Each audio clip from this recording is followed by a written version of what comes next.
There you go. Hello guys, welcome back to my channel, and today I'm gonna do mukbang. So, ito siya, Jollibee.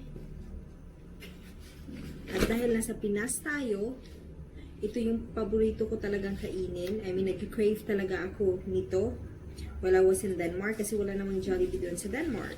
I think yung sa Europe na may Jollibee, parang yung, was it Italy doon they got Jollibee? Or London, or I don't know, somewhere. Both. Okay, both pala. May Jollibee sa Italy at sa London.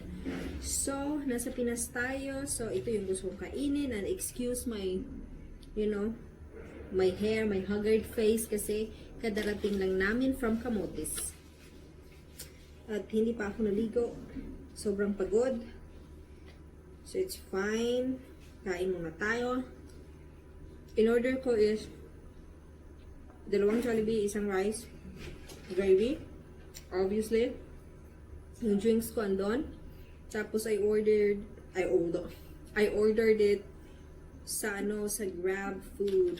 Sobrang convenient na talaga dito sa city. Kasi naman pag lumabas ka, it's so traffic and sobrang init, grabe. At saka wala kami sa mood ngayon na parang maybe mamaya lalabas kami. But for now... Can you give me some tissue paper? No, there's no tissue. Okay, there's one. No. So, kain muna tayo. Ang anghang niya, ano siya? Long spicy chicken. Magkano ba to? I forgot na. Okay, let's see. Ito yung receipt. 191 kasi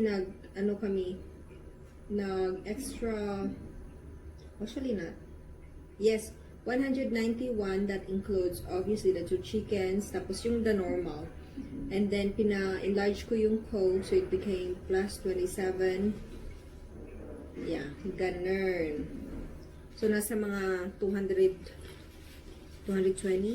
pag ganito lang. Pero may mga additional kaya dumami yung binayaran namin. But anyway, it's here. I'm so happy. Tama na yung dada. Kain na muna. At saka yung hotel na pinagstayhan namin, guys, we just arrived like literally an hour ago. And first time namin dito. Kasi normally sa Metro Park kami kasi mura nga. Sa Metro Park nasa 900 pesos ata yun. Tsaka may swimming pool na. This time, while looking for saan tayo mag-stay online sa Agoda, tapos nag-pop up ito, and it's actually less than 1,000. Tapos, ano siya, sobrang ganda. Nag-room tour kanina si Martin, i-upload ko mamaya. How much did you pay for this here? What this? For the room? This and one two. Less than 1,200? So, it's not less than 1K. So, okay, it is less than 1,200, so it's 1,100 could be. So, anyway. Plus some taxes and so on.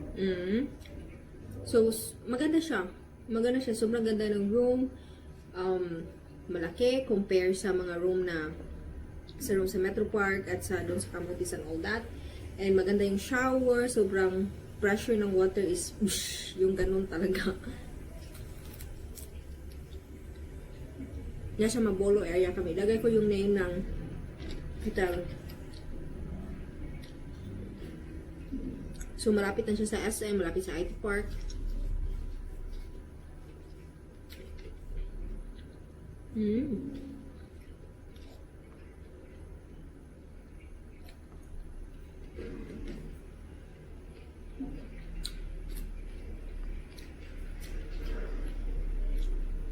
Galing kaming Camotes, guys, pero maganda doon.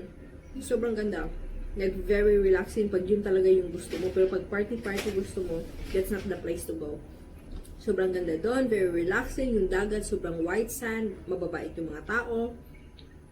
Everything is way cheaper compare sa Bohol at dito sa city. Sobrang, ang mumura. Nasashock ako sa prices. So, kaya, pero my only complaint there is walang masyadong wifi. Sa hotel na pinagstayhan namin, there's no wifi. Sa sa tabi ng hotel na nestayan namin, which is called Santiago Bay. It's like, oh my God, ang anghang.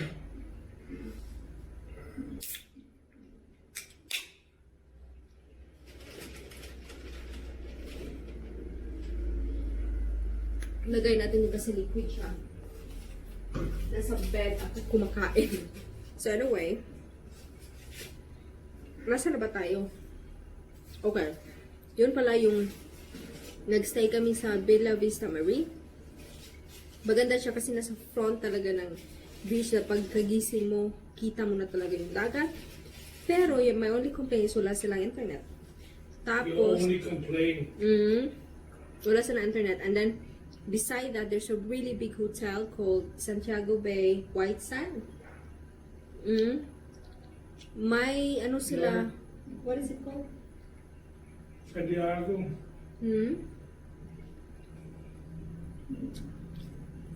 Santiago Beach Resort. Oh, Santiago Beach Garden Resort. Yun. Yung katabi ng pinagstayhan namin. And then, yung pinagstayhan talaga namin, wala silang restaurant. I mean, you can have coffee and all that, pero hindi ka talaga walang ma-orderan ng pagkain doon. So, doon kami kumakain normally sa katabi. And it's a really big resort, really big. Pero problema, wala na namang internet doon. Meron, pero wala sa restaurant doon sa lobby nila. Sobrang layo.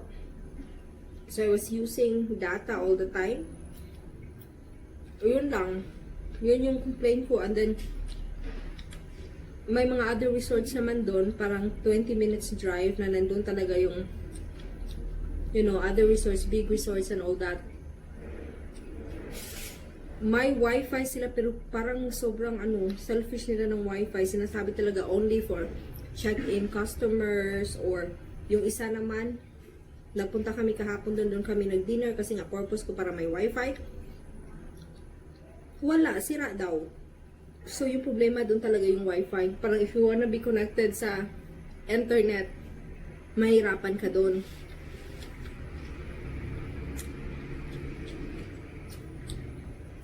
So now, back in the city,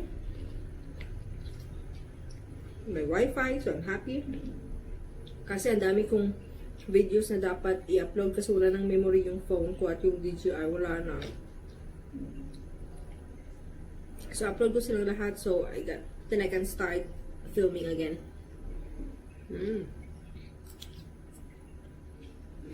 Not so happy with this one. Really? Why not? Spicy and weird. I don't understand.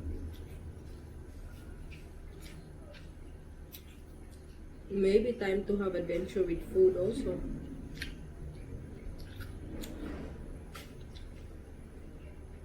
What?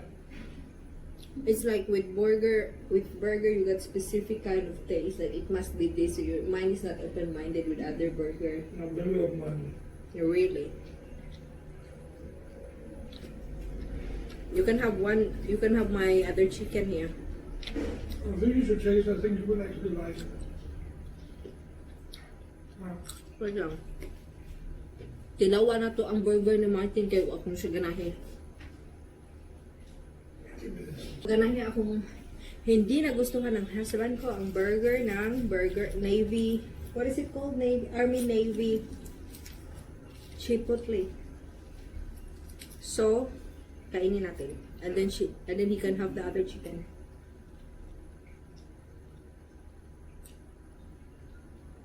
Okay naman siya. Okay naman siya, but I will not order it myself.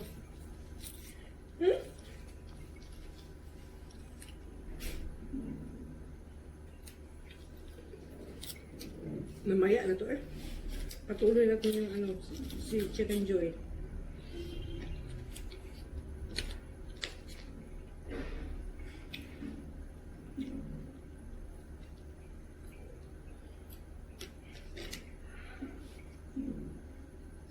What is this black eh? Sesame.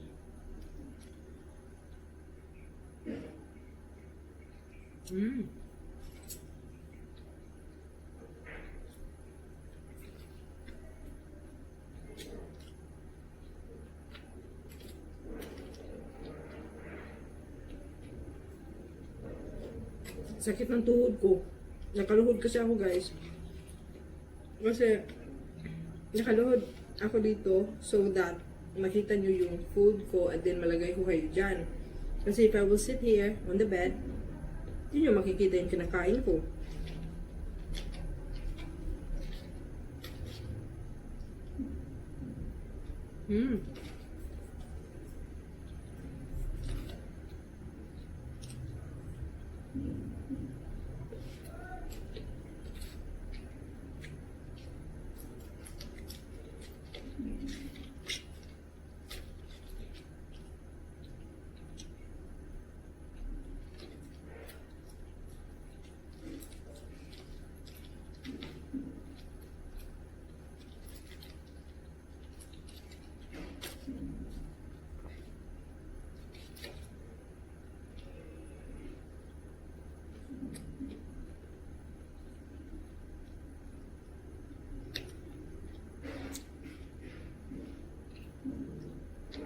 Naku, wala na talagang memory so baka biglang mag-stop lang to. It means na ubusan na talaga ng memory yung DJI ko. I got 2 minutes left. Pero nakita nyo naman, masarap siya, guys. Sobrang sarap. Nakamis, sobrang nakaka-happy talaga dito sa Pinas.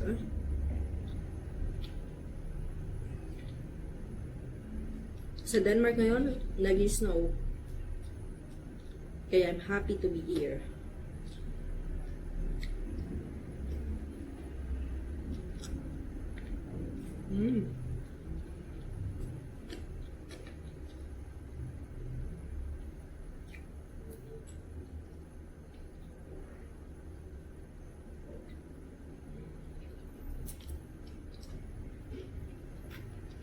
Do you wanna eat my chicken though? Nah. Okay. He doesn't wanna eat the chicken, so that means more for me. 38 seconds and then it's gonna die. So anyway, thank you guys for watching. And sana na-enjoy nyo yung aking mukbang. Ang sarap ng Jollibee talaga.